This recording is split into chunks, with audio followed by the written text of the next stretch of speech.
PC cases come in all shapes and sizes, but one might ask why there are not more console-shaped computer cases. And the answer would be, why would you want something to look like a peasant box? Well, why not?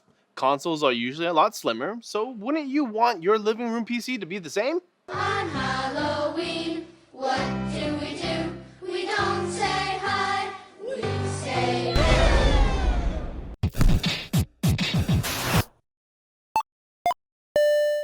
This is the Fractal Design Node 202. This particular case comes in two versions, one without a power supply and this one, with a 450 watt power supply. In the box, you'll find, of course, the case itself, a vertical stand, PCI riser card, the usual screws, fasteners, and of course, the most detailed user manual you will ever read from a chassis manufacturer. Let's first take a tour of the exterior. First off, it's definitely got a minimalistic design. This may be a tiny case, but with the metal construction, it's actually quite heavy. The front of the case has a mic and headphone ports, two USB 3 ports, a power button, power LED, and of course, some Fractal Design branding on the far right hand side. On the left hand side, we have some ventilation, right hand side, more ventilation, and you get a sneak peek of the included power supply. At the back, we have a power input, two PCIe expansion slots, and the motherboard cutout. On the top, vents, and on the bottom, more vents. Let's move on to the inside. Now, the Node 202 is a bit different in terms of cracking it open. To take the case apart, you just undo the 4 screws on the bottom and the top half just lifts off. You don't see a lot of cases where the entire top comes off. It's usually just a side panel where you slide off. Hashtag innovative. Once that's done, you can actually pull out the motherboard tray as well to get access to the dust filters and the GPU anti-droop device, which I like to call it. But back to the motherboard tray, you can see that there are two separate compartments. One side will house the PSU and motherboard, and the other side, the GPU. Onto what we stuffed inside the case.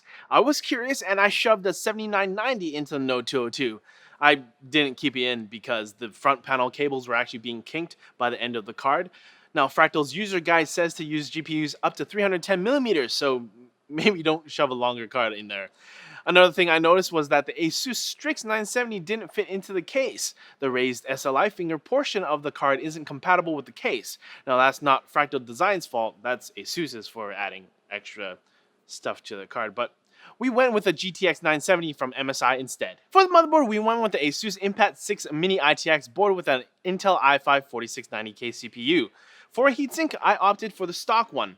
I actually had trouble finding a heatsink that was in stock and that would fit within the 56mm height requirement, but no luck. But if you do plan to run aftermarket coolers, 56mm is the magic number you want. As for RAM, we slotted in a couple sticks of HyperX. For storage, we shoved two Samsung SSDs into the 202. That's right, the 202 only has 2 slots for SSDs, and that's it. With its overall compact layout, there isn't much room for full-size 3.5-inch drives. I mean, even if there was enough space, you would need to source out a different power supply, as the 450 watt that comes with the 202 only comes with 2 SATA power connectors. Now onto the building experience. It was quite refreshing to build inside of a small case like this.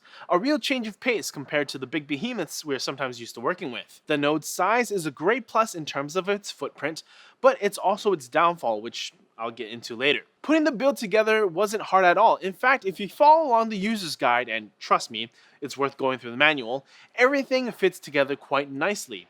I really like the smaller details Fractal thought of, things like the riser card mounting system for the GPU and the anti-droop slider, as I like to call it, that fits underneath the GPU as well. With the good come the bad, but they really aren't that bad. The 120mm fan area didn't seem to be that well integrated. I felt like I would have to take out the anti-droop device completely in order to fit the fans in the proper location. But the compactness of the case really caused some frustration when it came to cable management. Routing the cables to where they sit now was no easy task. There was a bit of planning, some trial and error, and at times removing components completely out of the case to get a sense of where I wanted to put the cables. The area that gave me the most trouble was the SSD area. There was just a lot of traffic there, cable-wise. And I by no means have small hands. I mean, they're like more medium to large size hands. But if my hands were any bigger, I think I would have just had Anthony build the system for me to avoid cable managing altogether. But if you were to ask me, Jack, would you do it all over again? I would simply say yes, dear audience member. Yes, I would. Even though it was tough to cable manage in this case, I had a lot more fun building in the Node 202 versus a standard ATX box.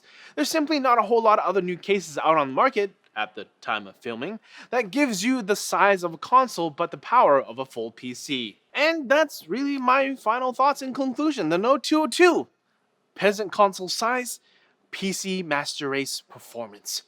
You can leave a comment down below. Let us know what you thought of the Node 202. As always, thank you for watching. Click here for previous episodes of Netlinked, Tech Tips, and Unpacked. If you want to see what the crew is up to, follow us on Twitter over here. And don't forget to like and subscribe for more videos like this from NCIX. We'll see you later.